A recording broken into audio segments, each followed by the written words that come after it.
శ్రీ మహాగణాధిపతే నమః.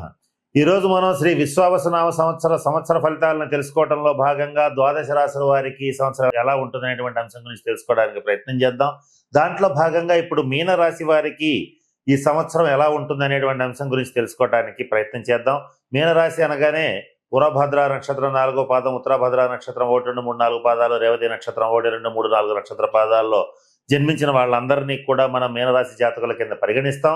ఈ సంవత్సరం దాదాపుగా కాలసర్ప దోషంతోనే మొదలవుతోంది, షష్టగ్రహ కూటమితో మొదలవుతోంది. అంతేకాకుండా ఈ విశ్వావసునామ సంవత్సరంలో అధిక భాగం త్రిగ్రహ, చతుర్గ్రహ, పంచగ్రహ కూటములు దాదాపు 9 నెలల పాటు కొనసాగడం అనేటువంటిది కూడా జరుగుతోంది.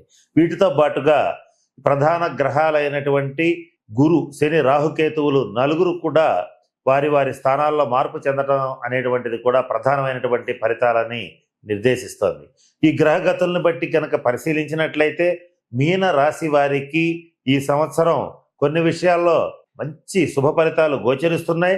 కొన్ని విషయాల్లో మాత్రం కొంత ఇబ్బందికరమైనటువంటి పరిణామాలు తప్పేలా లేవు. అలాగే వాటికి సంబంధించి వాటి నుంచి బయటపడటానికి ఎటువంటి పరిహారాలు చేయాలి, ఏ రకమైనటువంటి జాగ్రత్తలు తీసుకునేటట్లయితే మీనరాశి వారికి ఈ ఇబ్బందులు అనేటువంటివి సమూలంగా తొలగిపోతాయి అనేటువంటి అనేక అంశాల గురించి తెలుసుకోవడానికి ప్రయత్నం చేద్దాం. ఈ విశ్వావసు నామ సంవత్సరంలో మీనరాశి వారికి ఆదాయం 5, వ్యయం కూడా 5, రాజపూజ్యం 3, అవమానం 1. వీటిని కనుక పరిశీలించినట్లయితే ఎంత సంపాదించినా కూడా డబ్బు మంచినీళ్ల ప్రాయంగా ఖర్చు అయిపోవటం అనేటువంటిది జరుగుతుంది.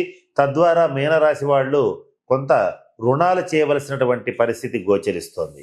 ఇక్కడ మీనరాశి వారికి జన్మశని ఎలా ఉంటుంది అంటే, ఏలినాటి శనిలో మొదటి దశ అయిపోయింది. అంటే వ్యయ స్థానంలో సంచరించేటువంటి, కుంభంలో సంచరించినటువంటి 2.5 సంవత్సరాల కాలం పూర్తయింది. మరి ఇప్పుడు మీనరాశిలో జన్మరాశిలో శని సంచారం జరగటం, మీనరాశిలోనే షష్టగ్రహ కూటమితో ఈ విశ్వావసునామ సంవత్సరం మొదలవటం, ఇవన్నీ కూడా మీనరాశి వారి మీద ఎటువంటి ప్రభావాన్ని చూపిస్తాయి అనేటువంటి అంశాన్ని గమనించినట్లయితే ఈ సంవత్సరం మీనరాశి వారి జీవితం అనేక రకాలైనటువంటి అనూహ్యమైనటువంటి మలుపులు తిరిగే పరిస్థితి గోచరిస్తోంది. చతుర్థ స్థానంలో మిథున రాశిలోకి మే నెలలో గురుడు ప్రవేశించి సంచరిస్తున్నాడు. ఈ గురుగ్రహ అనుగ్రహం వల్ల ఈ మీనరాశి వాళ్ళకి చాలా విషయాల్లో చివరి నిమిషంలో రిలీఫ్ అనేటువంటిది లభిస్తుంది.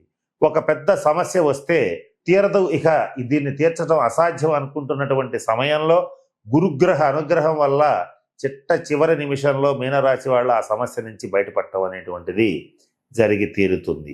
ఇక ఆర్థిక పరమైనటువంటి అంశాల్లో మీకు గతంలో మీరు దాచుకున్నటువంటి డబ్బు ఏదైతే ఉందో మీకు ఈ సంవత్సరం బాగా ఉపయోగపడుతుంది.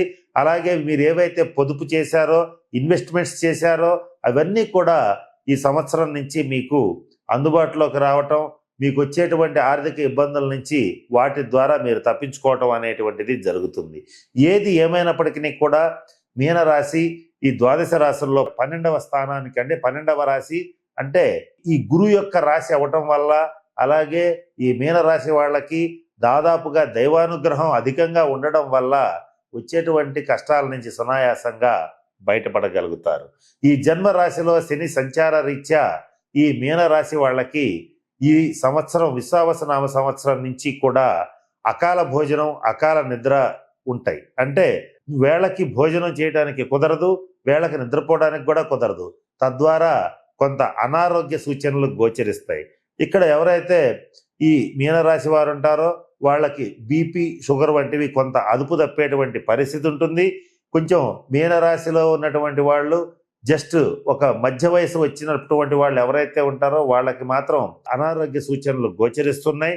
తెలిసి తెలియక చేసేటువంటి కొన్ని ఆహార విహార నియమాలని అతిక్రమించడం వల్ల వచ్చేటువంటి అనారోగ్య సూచనలన్నీ కూడా కొంచెం ముదిరే అవకాశం ఉంటుంది. కనుక ఈ సంవత్సరం మీనరాశి వాళ్ళు ఆరోగ్య విషయంలో ఏమాత్రం అశ్రద్ధ చేయొద్దు.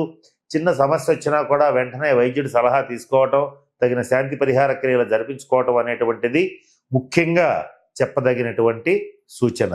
మీనరాశి వారికి స్వదేశంలో ఉన్న వాళ్ళకంటే కూడా విదేశాల్లో ఉన్నటువంటి వాళ్ళకి యోగం బాగుంది. దీనికి కారణం ఏంటంటే రాహువు మే నెలలో ఈ కుంభంలోకి ప్రవేశించి ఈ సంవత్సరం అంతా సంచరించడం జరుగుతుంది. జన్మరాశిలో నుంచి రాహు ఎప్పుడైతే వెనక్కి వెళ్ళిపోతున్నాడో సగం ఇబ్బందులు అనేటువంటివి తగ్గిపోతాయి. అలాగే కేతువు సింహరాశిలో షష్ఠ స్థానంలో ఉండడం వల్ల ఈ మీనరాశి వాళ్ళకి గురుకేతువులు ఇచ్చేటువంటి శుభ ఫలితాలన్నీ కూడా సంపూర్ణంగా లభించడం అనేటువంటిది జరుగుతుంది. మరి ముఖ్యంగా విదేశాల్లో నివసించేటువంటి మీనరాశి వాళ్ళకి ఆర్థిక పరమైనటువంటి మంచి వెసులుబాటు లభిస్తుంది.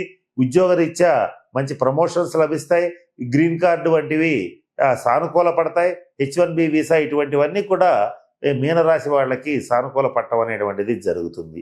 వ్యాపారస్తుల విషయాన్ని కనుక కాస్త గమనించినట్లయితే వచ్చేటువంటి లాభాలన్నింటినీ కూడా మరలా పెట్టుబడి రూపంలో చూడవలసినటువంటి పరిస్థితి గోచరిస్తుంది.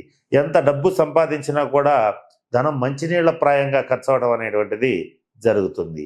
ఈ మీనరాశి వారు ఎవరైతే వివాహ ప్రయత్నాలు చేస్తూ ఉంటారో వాళ్ళకి ప్రథమార్థం కంటే ద్వితీయార్థం బాగుంది. అంటే మొదటి 6 నెలల కంటే తర్వాత 6 నెలల కాలంలోనే వివాహ ప్రయత్నాలు సఫలీకృతం అవుతాయి.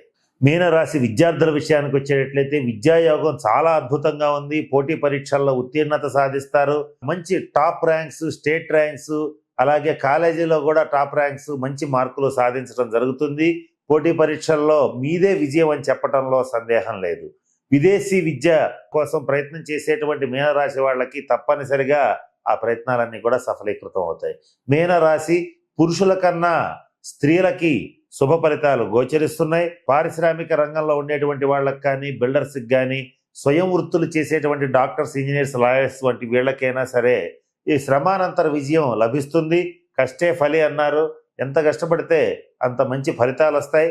అయితే ఇక్కడ గుర్తుపెట్టుకోవాల్సిన అంశం ఏంటంటే జన్మరాశిలో శని సంచారం జరిగేటప్పుడు గతంలో లేనటువంటి లక్షణాలు మీకు ఇప్పుడిప్పుడే మొదలవడం అనేటువంటిది జరుగుతుంది.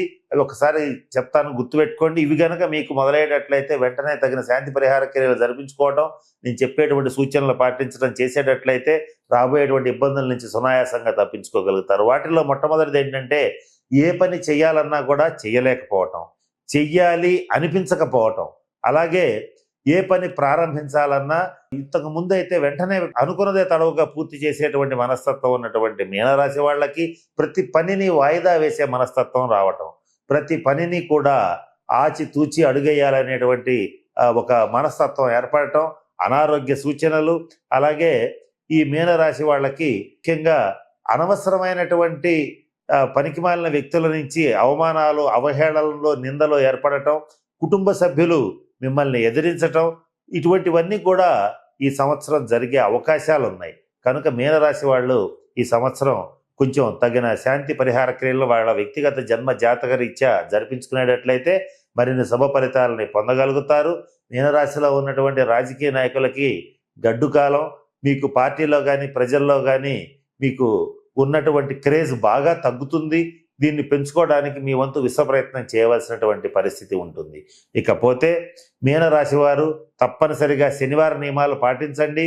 శనిసింగణాపూర్లో కానీ, తిరునల్లారులో కానీ శనీశ్వరుడికి తైలాభిషేకం జరిపించుకోండి. ప్రతినిత్యం హనుమాన్ చాలీసా పారాయణ చేయండి.